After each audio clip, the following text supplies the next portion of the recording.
In this video I'm going to talk about how to do simple legal translations from German to English. As an example text I'm using a general terms and conditions template provided by the IHK, the Chamber of Industry and Commerce. I uploaded it into SmartCat, which is a free CAT tool that I use. So I'm going to go about some of the particularities that you have to watch out for when translating legal texts, and I'm going to work very slow, and this is the ideal scenario. So it's I might not work as thoroughly as I'm showing it here, but just to give an example. So we're going to start with section 1, and first of all, I want to go into the sources. You have to find out if there are special translations for English terms, such as you have Geltungsbereich, and you want to know, for example, if that is a set phrase or if there are existing translations. So if you go into a dictionary and you enter Geltungsbereich, you get a lot of hits, right? Scope, purview, ambit, plural, applicability. And there are two ways to go about it. Either you're going to follow the target language conventions and are going to say, hey, what's the scope of a contract called in English, right? If you look into English terms and conditions, template, terms and conditions, scope, for example, and then you can look at how do they call this corresponding section in the target language sample contract. Yaga termination, governing law. So this is it's a manual job. You're not going to just find it in a dictionary. Another way to go about it is to see if there is an existing German translation. Like, for example, the German Civil Code is the source for a lot of the legal terminology in English. It's been translated already, the German Civil Code, and let's see if they use the word Geltungsbereich anywhere. See, here you have, for example, section 186. There's no dictionary, so you have to do all of this manually. 186, they call it scope of applicability. So if you use this term, you've now verified it, and you can say,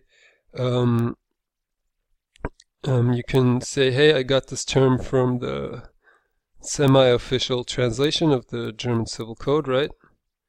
And so you can say, hey, I traced this term to here. Like if you're gonna have a glossary, for example, you could add it as a new term. Like, this is the ideal way to work. So then you'd have verified all of the terms where you want to add.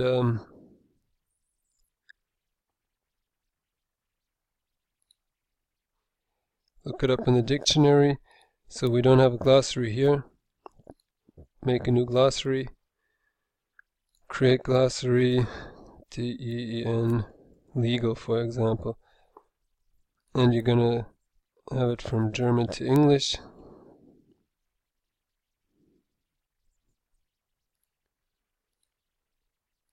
Right, and here you're gonna store it and have a comment. So you're gonna say you want to have a new entry here. Scope of applicability, Geltungsbereich, and then you can say where you got it from, right? It's section 186 BGB. 186 BGB. That's where you got it from. And one thing I want to point out, a lot of dictionaries, if you look for Artikel or Absatz or Paragraph, they will translate it as a section, right? They're going to call it a section. And the target language version of the English version of the German Civil Code also says section instead of using this paragraph sign. I'm in favor of using, if you have a special character here, just keep using the special character. It's a lot easier. I mean, this is not uncommon in English, the paragraph sign, right? So we found a what is scope of application? Applicability, okay, scope of applicability. I mean, and this is not about finding the word that you like or think it fits best, but having verifiable source. Okay. Then next, again we have some keywords here. Verkaufsbedingungen. Is there something like this?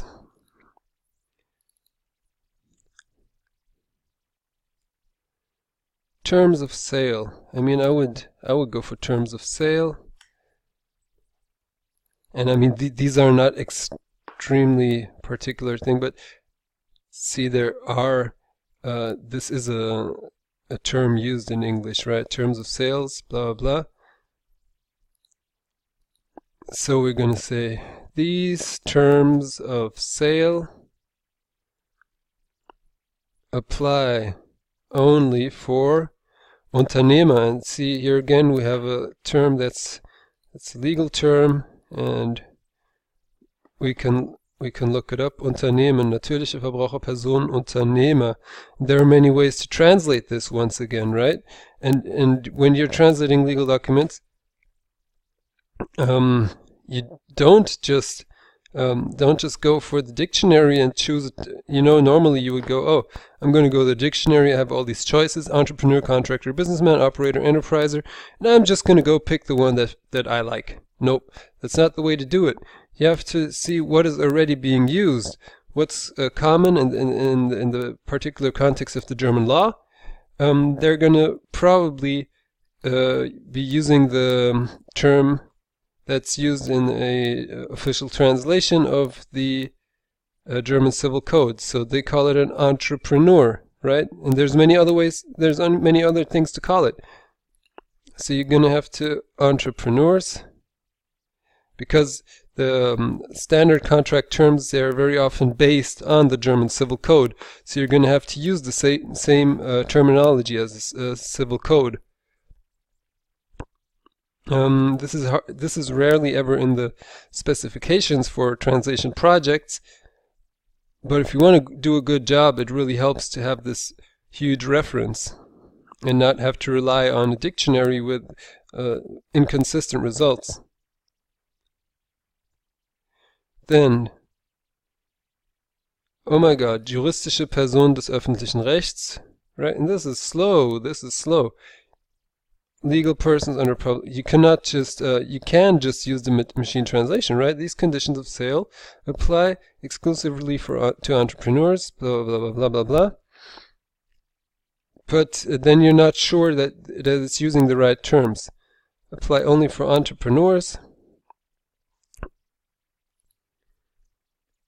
Juristische Person, and here we're going to look it up again. Juristische, see, this is also a fixed term. It has its own section in the German Civil Code. And we're going to look it up. Liability, legal persons under public law. That's what they call it. Legal persons under public law. And, you know, if you want to do it right, you can kind of just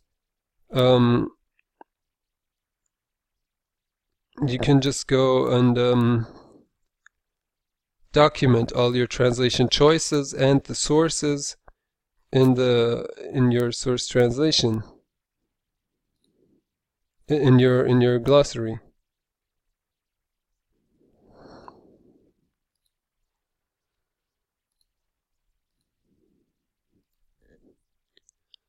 Or, and what's öffentlich-rechtliches Sondervermögen? These are all these terms, they come from the civil, and if you're translating a more specialized legal text, you have to go look maybe at other codes, and maybe they are not even officially translated.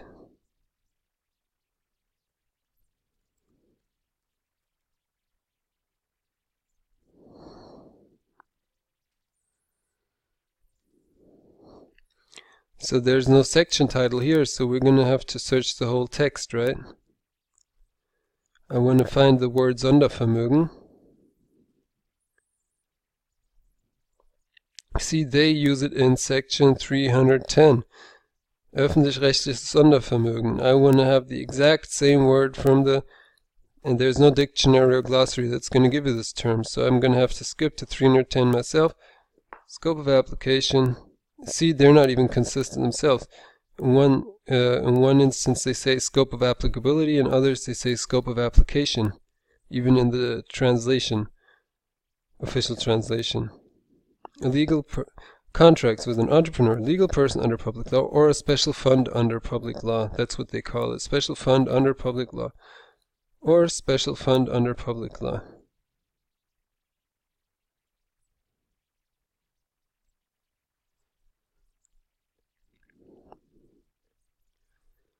See, and here they already tell you where they have their definitions from. So always keep your eyes open if they already state the section. Then it's easiest to just go there in the English version and look it up what exact terms they are using. And a dictionary is completely useless, misleading in cases such as this, right? So we're going to call it, in this case, we're going to call it section because the English version calls it a section. But and maybe I'll call, and then, however, I'm going to call the paragraphs inside this contract. I'm going to just give them this character. In section 1, section 310, paragraph 1 of the German Civil Code, BGB, and it's good practice to kind of just write out, if it has an English name, write out the English name, add the German acronym in brackets. It's enough to have the acronym. Every German speaker is going to understand the acronym.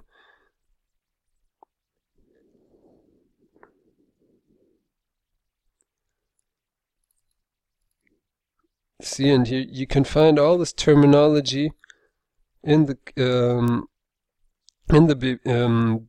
Civil Code. Entgegenstehend. See there, this is also like a legal shortcut word, you know? It means it's opposed to my terms. And I'm trying to use like the exact same terminology that's being used in the German Civil Code.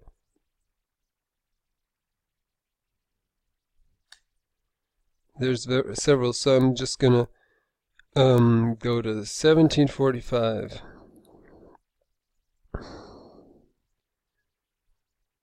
And try to look up the fear to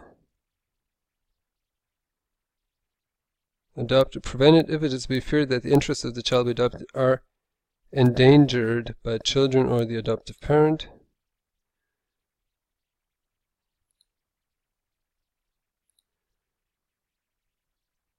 Anzunehmen oder das Anzunehmen entgegenstehen.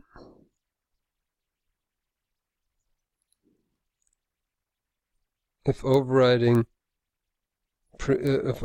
interests. So see, they're not even using the word, they're kind of circumscribing it. They say they have overriding interests of the adoptive parent. They prevent it. So,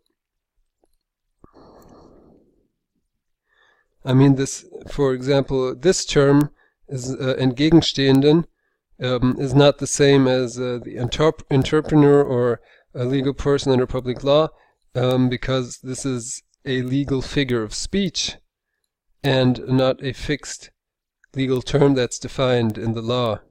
So in a figure of speech you can use something else. You can express it in other words. So we exclude any terms of the purchaser, let's say purchaser. And here for example, Besteller, however, we can go look again at the BGB and see if they're using the word Besteller. Rechte des Bestellers. See, so this is also a term used in business defined for business contracts. And so this term we should go look in the BGB and see what they say. 639. The contractor may not rely on so they call it a customer, not a purchaser, right?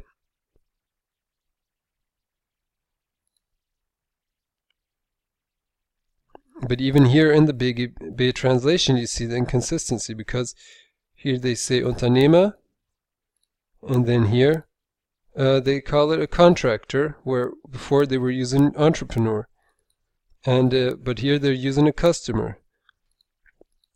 So there even is inconsistency inside the BGB, but at least a little bit less than you would find in a dictionary, where you have like 10 alternatives to choose from. We exclude any terms of the customer, so we're going to call it the customer. We exclude any terms of the customer that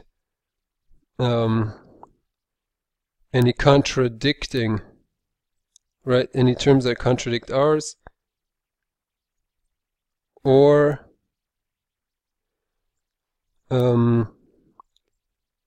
terms of the customer, or terms that deviate from ours, our terms of sale, as long as we have not explicitly agreed to them in writing. So this is something you could, how you could translate the second sentence, right? We exclude any contradicting terms of the customer or terms that deviate from our terms of sale, as long as we have not explicitly agreed to them in writing.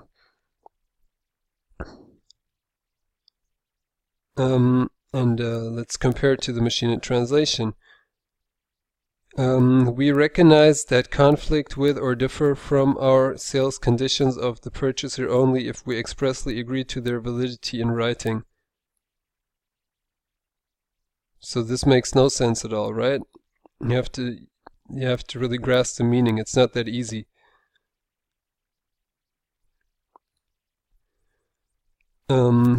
This is a short contract, but it is a lot of work to look up all the individual terms, and you're going to have a normally you're going to have a keyword density of maybe like 10-20% of the overall text is going to be terms that you really have to research.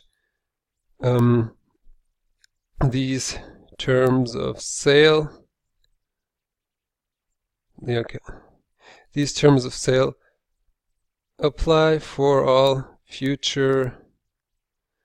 What is Geschäfte? See, and Geschäft is also, you can say so many things, business, deals, contracts, whatever, all future. So I want to see what the BGB is saying.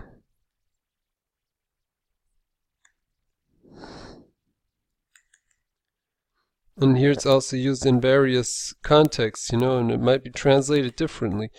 We want to have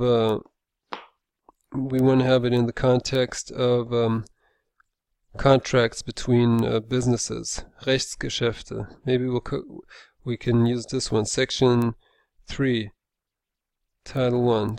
It's 103.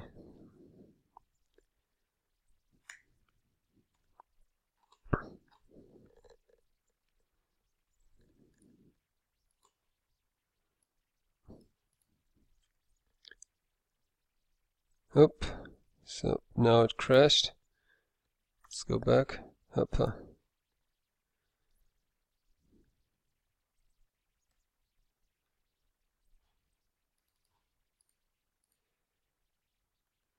Okay, it's too big. Okay, so here.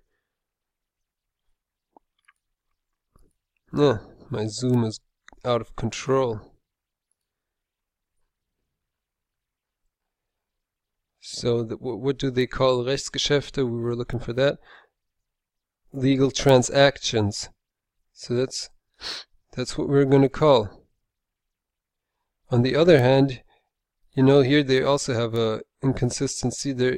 On one hand they call it legal transactions, but then they say Geschäftsfähigkeit is called capacity to contract. But transactions is fine, I guess. Transactions, these terms apply for all future transactions with the customer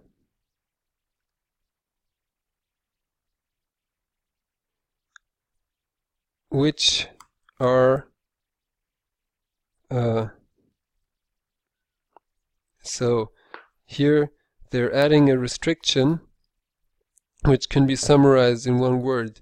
They're adding a relative clause, soweit es sich Rechtsgeschäfte verwandter Art handelt, so it applies to all future transactions as long as these transactions are related. So all future, related transactions. You can just sum it up in one word, right? All future transactions with the customers or of a similar nature,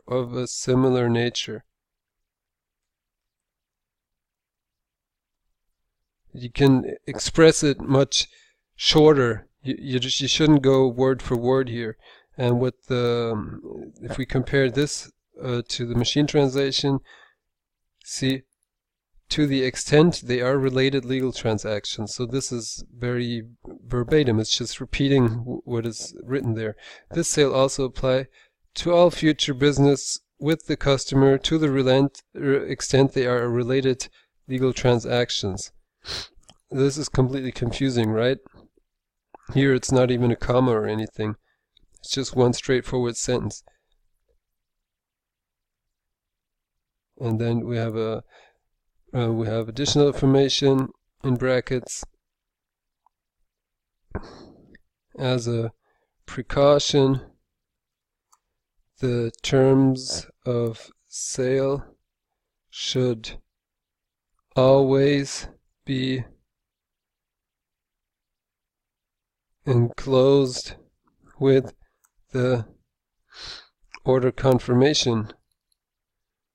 And Auftragsbestätigung is also has different translations. For example, in English, you often call it a purchase order, which is a confirmation of a quote. But we want to use it as the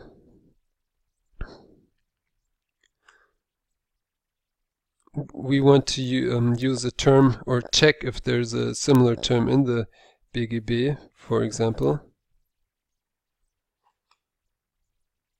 And for that we have to do a full search the full text. Unfortunately, there is no search engine, so you have to really do this manually if you want to do it properly. So this one doesn't exist, so you could call it an order confirmation.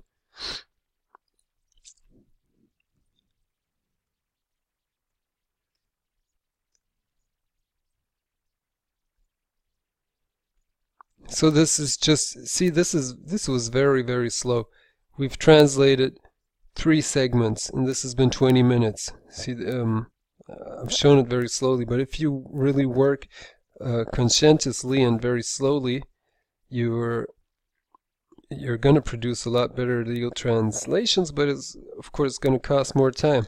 And if you're going to just go, like, let me now show you if I just do it, if I just use random words, for example, or I just follow the dictionary or the suggestions that I get from the machine translation here, right?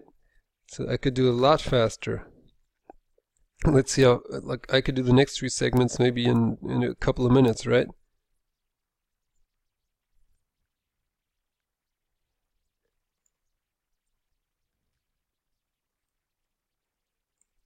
See, and I'm not researching anything. I'm just really repeating.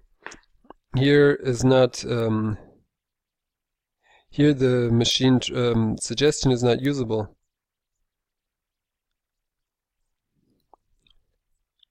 So I got to do it manually.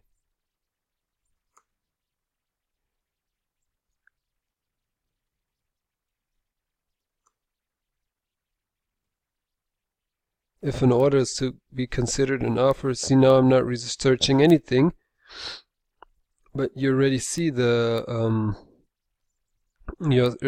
risk, because it could here they're stating the exact section.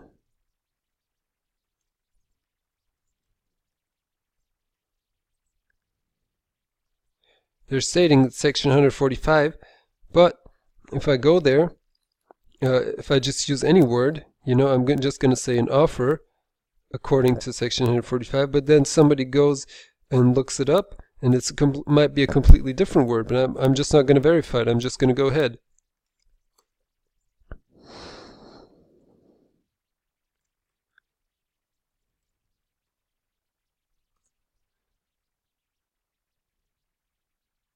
Or we may accept it within 2 weeks, right?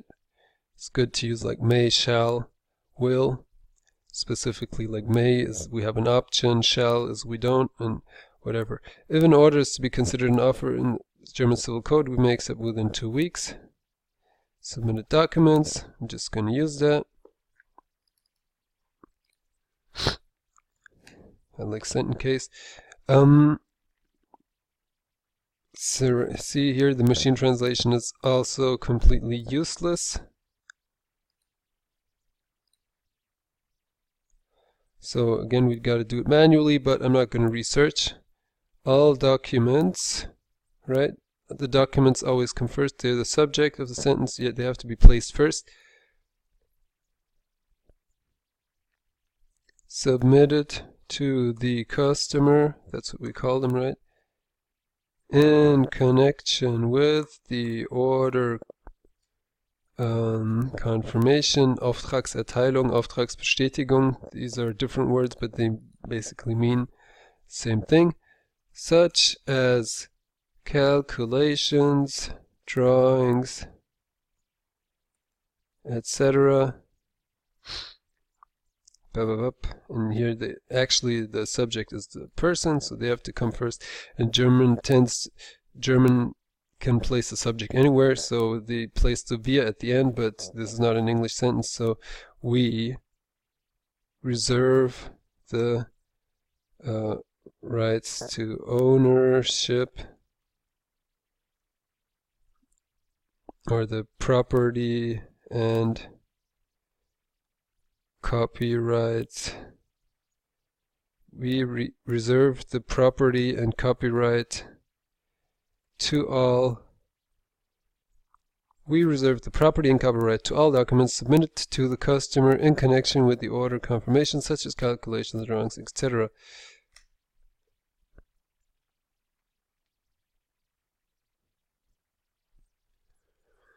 And here there's a switch between an invisible subject and the visible subject, because here it says, diese Unterlagen dürfen dem Dritten nicht zugänglich gemacht werden. So this is a passive construct. These documents may not be made accessible to third parties, but what they mean is, of course, the customer may not make them accessible to third parties, right? So the customer, and then we're avoiding this whole split. The customer may not disclose, is what you say, right? These documents to third parties unless, now you don't even need a comma here, without our express written permission. Oh, missing the P here. So if we don't, see what I'm doing, it's good practice to always have the subject. And in a contract, usually every sentence means one of the parties, either party has to do something. So either party should always be first. So it's either we or the customer. We, the customer. If this happens. If this happens, then this happens. So, you know, have a very clear structure. If you do this, then this will happen. And this is how you should build your sentences in English. This means rewriting the German language structure. if we do not, no contractions of course, even though it's a contract, hahaha. Even if we do not accept the customer's offer within the period specified under section 2. See here again. If we do not accept the offer of the customer within the period of section 2, these documents must be returned to us immediately. These documents must be returned to us immediately is a passive construction. Dies sind diese Unterlagen uns unverzüglich zurückzusenden. This is German officialese. These are sentences with no subject or object. It only means that they are or no agent, no human agent, where you are and this is, they write like this to highlight the compulsion that it's a force, a thing that must be done by higher powers. But this is a contract, and there's every party has an obligation, right? So it must be made clear that the customer has this obligation. If we do not accept the customer's offer within the period specified under section 2,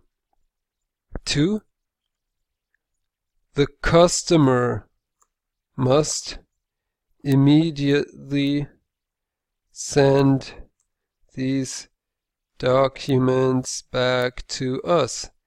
You know what I mean? You don't say these documents must be returned to us immediately.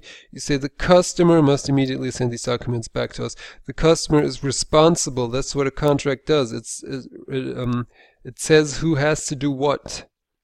And I mean, this is just might sound like micromanagement, but if you translate a whole contract and completely losing sight of what of cause and effect and of who has to do what, it's not going to be understandable in English.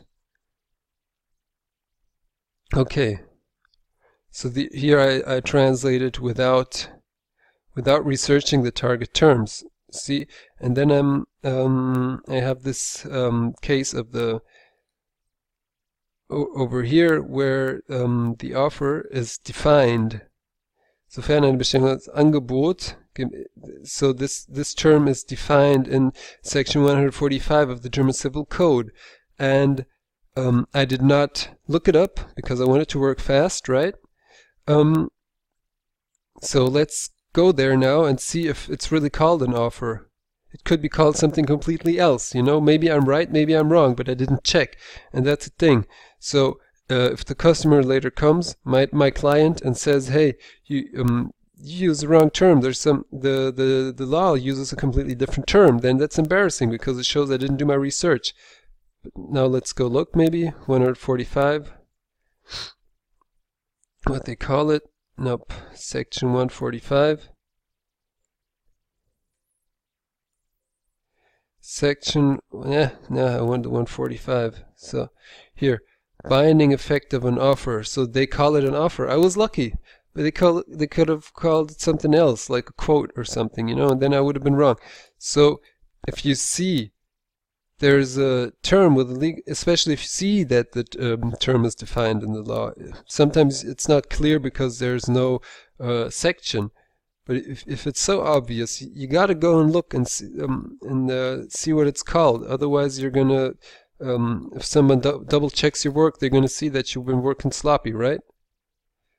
So that's it for now. I think I've talked a lot, not translated that much, but it's you see, especially legal translation. If you want to do it right, if you want to verify all your terminology, it takes some time, and it's not a cheap thing, and it's not something where you're going to get a lot of usable results from machine translation, as you saw. Maybe if it's just a title or really short sentences, yes, but most of the time also because the way the legal writers express themselves, the machine translation is going to come up with complete jumble. So You really got to think along, use your brain, do your research, and in the end deliver a good product.